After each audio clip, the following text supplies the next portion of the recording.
Salut les gars! Bon, aujourd'hui, on va parler de Zaporizhia, on va parler de Koursk, mais avant tout, je vais vous montrer une petite vidéo. Alors, vous alarmez pas, ok? J'ai un petit bonnet, c'est parce que j'ai pris un peu froid, j'arrête pas d'éternuer. Donc voilà, on va faire ça comme ça, on va gérer.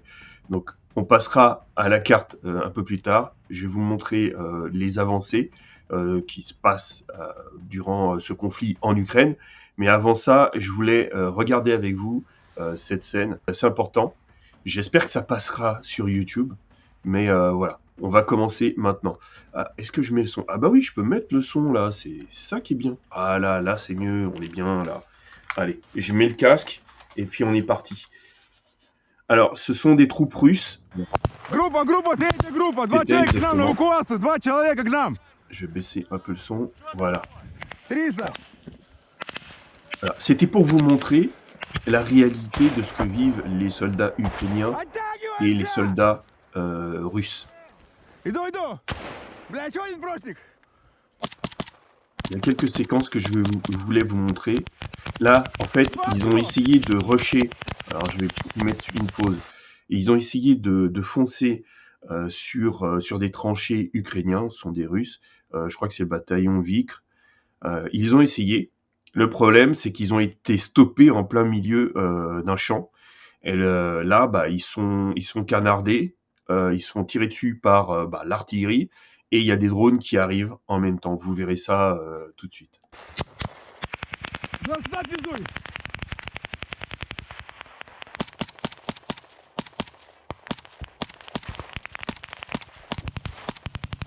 Là, franchement, c'est pas la zone où ils devaient arriver. Là, ils sont à découvert, hein. En plus, avec les drones maintenant, bon, pour se camoufler, c'est vraiment délicat.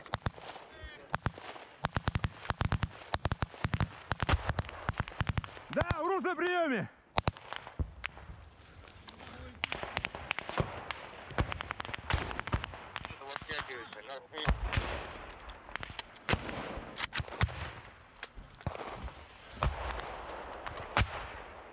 Утягивайте его. Куда уебал? Heureusement qu'il n'y a pas de sniper là. Я. On arrive à la séquence où voilà. Je sais pas si vous voyez bien, mais là, c'est un drone. C'est un drone. Il essaye de flinguer le drone. Ce qu'il y a de mieux, ce qui est utilisé par certaines troupes, c'est le fusil de chasse. Parce que tout le monde, la plupart des troupes n'ont pas des moyens de guerre électronique.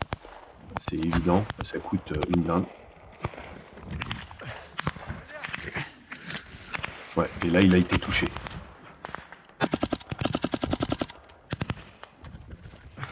А, блядь! Сука! Ouais, c'est juste là. Пизда.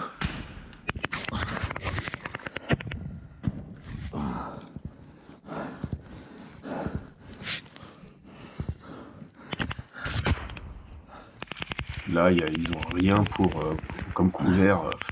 Ils ont pratiquement rien. Ладно.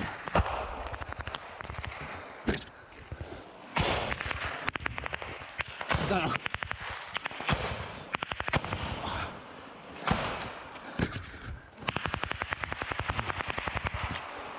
Меня уебало? Уебало. Уебало мне. Брос, пидорас. А? Пока... Да. Отходим, оттягиваемся.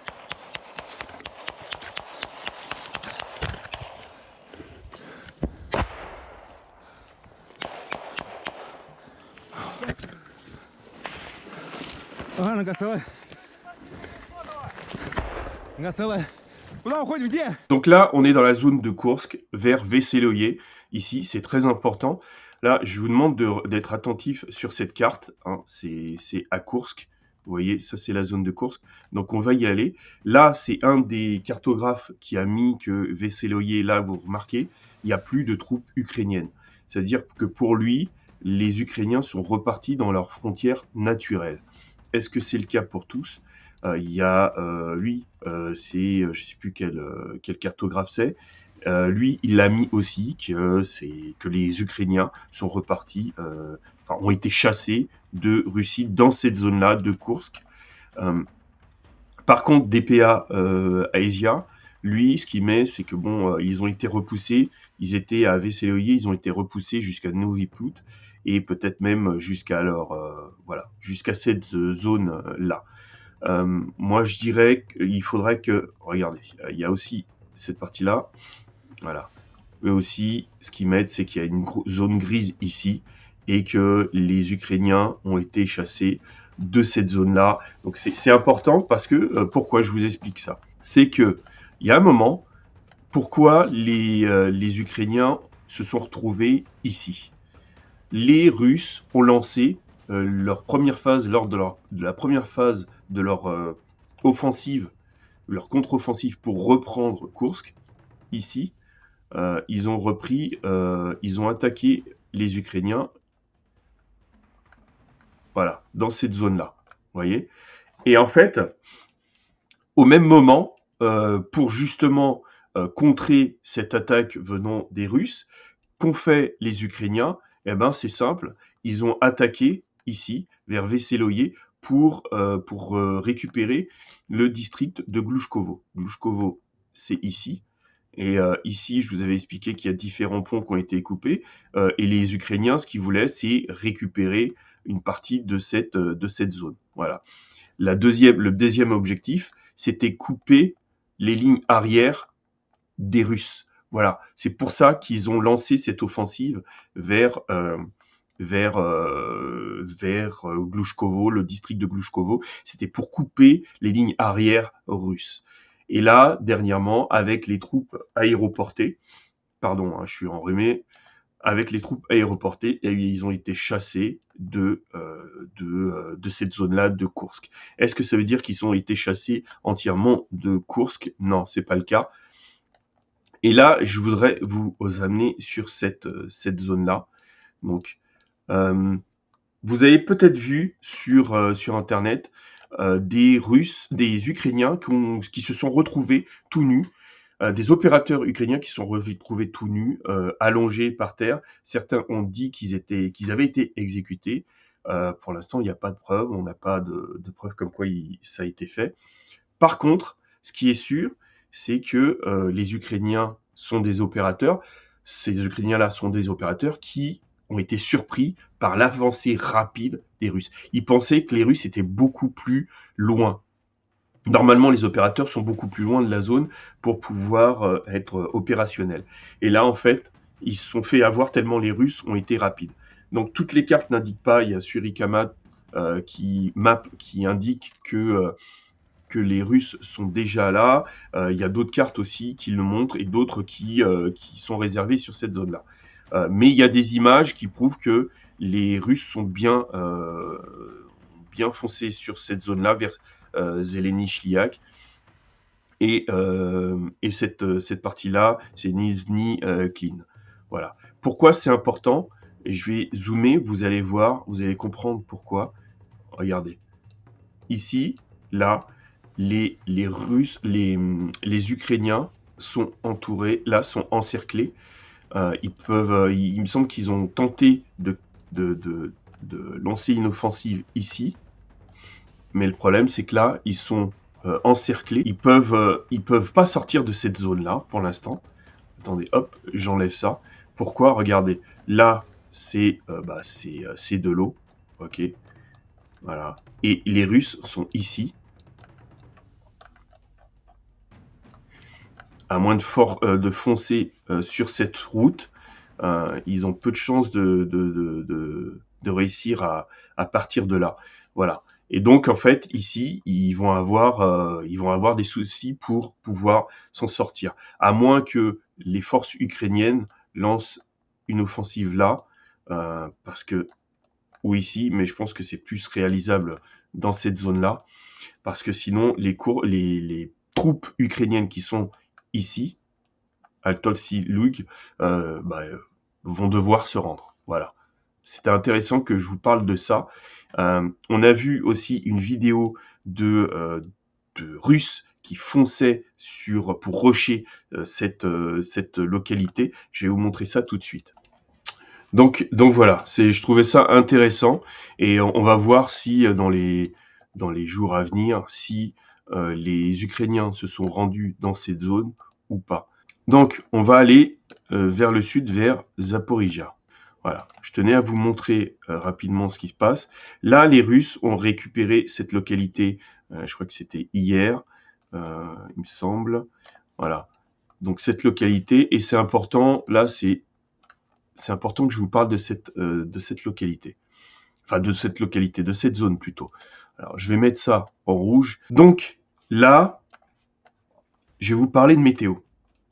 Dans les semaines qui arrivent, la météo va devenir horrible. C'est-à-dire qu'il va y avoir de la pluie,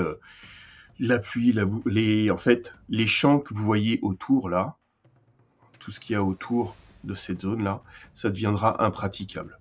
Voilà. Pendant un petit moment jusqu'à l'hiver, jusqu'au début de l'hiver. Et donc, c'est pour ça que les Russes, dans cette zone-là, vous vous rappelez, ici, il y avait Voledar, Vodiane, pour ceux qui suivent depuis longtemps, Prechestivka. Là, je vous avais dit que toute cette zone-là, ils suivaient le long de la rivière, là, Prechestivka, Zolotaniva.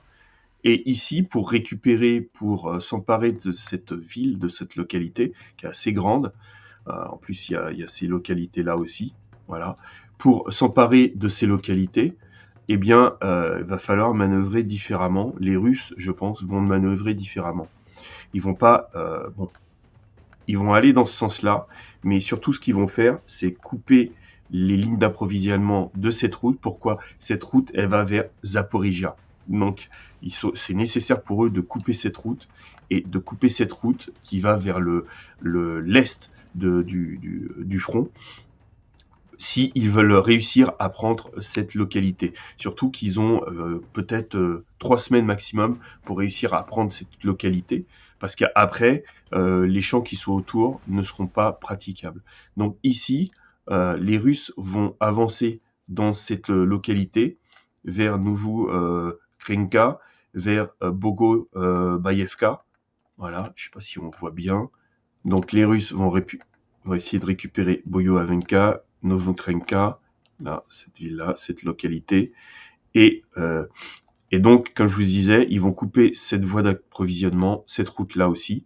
Pourquoi? Parce que, comme je vous l'ai dit, avant l'hiver, avant la pluie, il faut que ce soit fait parce que dès qu'il y aura le mauvais temps, pour passer dans les champs, ce sera extrêmement difficile, simplement parce qu'il n'y aura plus la vitesse. Ils pourront pas rusher sur une position comme ils le font maintenant. Donc, et une fois qu'ils auront pris ces localités, là, ils pourront ils pourront contourner l'arrière de la ville. Pourquoi? Parce qu'ici, il y a des fortifications, des tranchées, etc. Je vous avais expliqué que les tranchées, ils étaient orientés vers le sud. Et là, en fait, ça leur permettra d'arriver par l'arrière de la ville pour prendre cette localité et réussir à minimiser leurs pertes et puis à gagner du temps. Voilà. Donc c'est important pour eux, dans cette zone-là, de récupérer Novokrenka, Bogoavenka pour ça. Parce que une fois qu'ils ont récupéré cette localité aussi, et que ces zones-là sont à eux, ça leur permettra de se diriger vers là, et peut-être aussi de faire un enveloppement au niveau de cette partie-là, comme ils le font à chaque fois. Donc vous avez remarqué que c'est toujours le même procédé. Donc c'est pour ça que je pense que c'est ce qu'ils feront. Ils vont pas attaquer directement la ville, parce que, si, ils vont l'attaquer par, non, je dirais Zoloniva, voilà. Zoloniva est là, mais ils vont pas aller. Leur attaque principale, ce sera d'abord essayer de couper les lignes d'approvisionnement de cette ville, en plus de continuer ici leur avancée. Voilà. Bon les gars, on va s'arrêter là, parce que là, il faut que je me mouche, là, j'en peux plus. J'ai du mal à tenir. Serrez les rangs et restez unis.